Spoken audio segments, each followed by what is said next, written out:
John Taylor Gatto is our guest. He was on with us for two other interviews. This is part 3, getting into how education was set up. This is all can be researched. You can document all this. His website has it all documented. He has a free online ebook up there of great value that he worked on for more than a decade.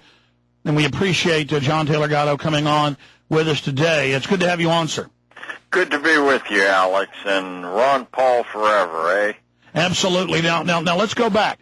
In just 5 minutes, recap the basics, how they set it up, what it was designed to do, and then we got up to the 50s with what they started developing, and then move us through to what happened in the present and where this is all going, and then hopefully how to turn it around.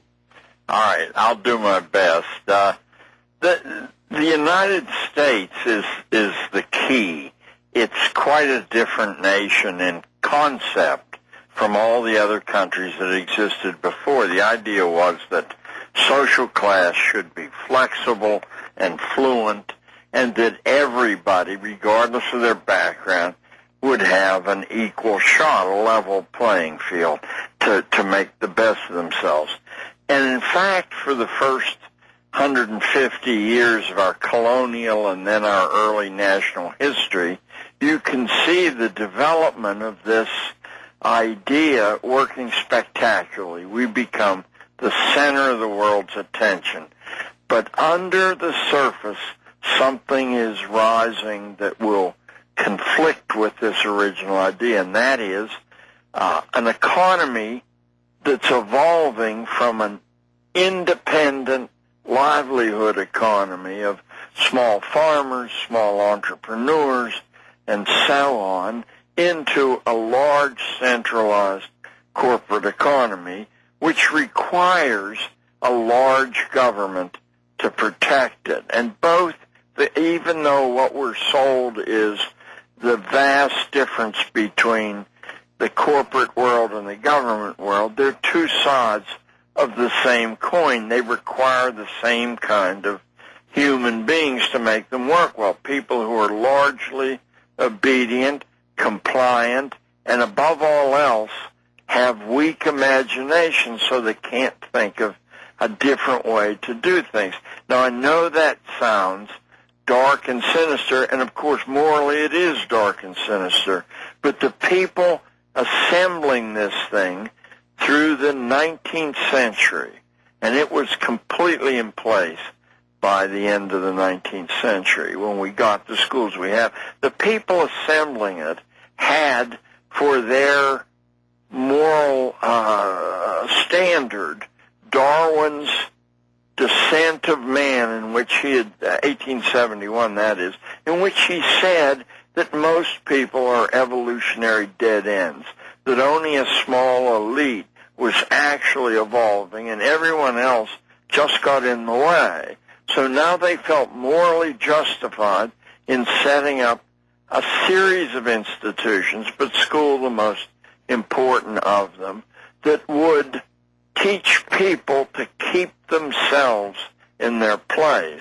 Now, I'll simplify it very quickly by saying by removing their capacity for intellectual development and truthfully for removing their capacity for moral development. But let's stick with the intellect for a moment. It's fairly easy to do when you can drain all the children out of the community and you can establish the standards for what a fine mind is, the one you get an A+ for. Well, there's hardly a difference in any school in the country. The rotten ones are the same as the good ones. You get an A+ for memorizing what you're told to memorize and repeating it on periodic tests. And after you do that for a long enough period of time, you're so alienated from the roots of your own strength, from your own family, from your own religion, from your own culture, from your own imagination, that you don't recover from that. You become predictable by the tools of market research. And both the government and the corporate world use those predictions to employ capital and labor efficiently. Now, John Taylor Gatto, I want to make clear to the listeners that I had heard you many years ago on the radio, but I hadn't done any research on your research, and that I separately, making Endgame, discovered the exact same documents, textbooks, statements. None of this was a secret. It was only at the highest levels of academia, advertising, and the corporate world. And so everything you're saying is absolutely documented. This is not our opinion. This is not a theory you're hearing. This is how the world was set up and standardized to literally make you mindless, gibbering drones. Go ahead.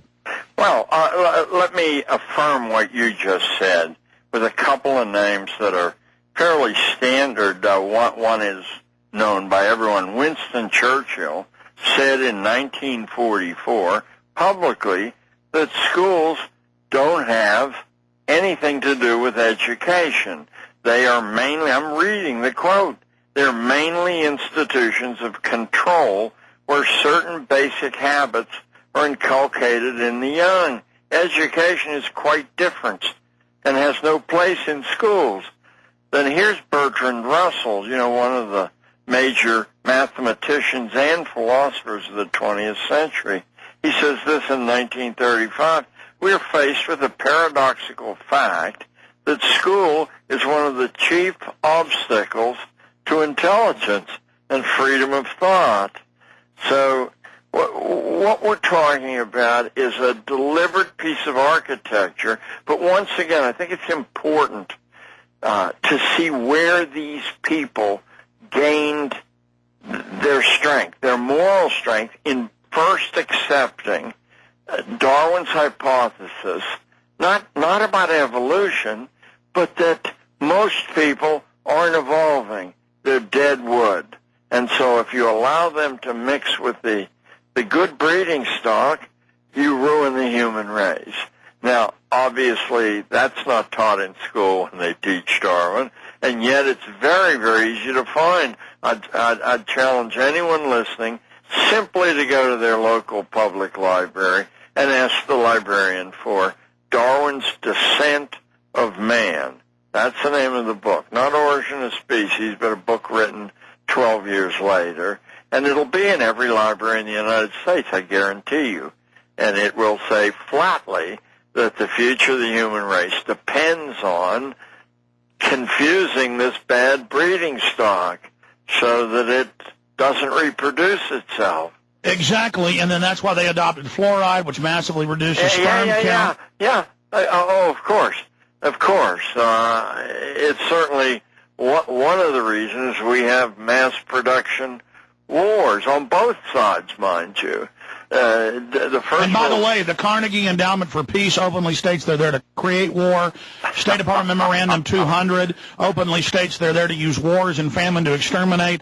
Then you realize why they now admit, American Medical Association, that fluoride actually destroys your teeth, but it rots holes in your brain, reduces IQ, and causes sterility and lower testosterone level. You must realize you were under chemical attack. That's why it's hard for you to grasp what we're saying.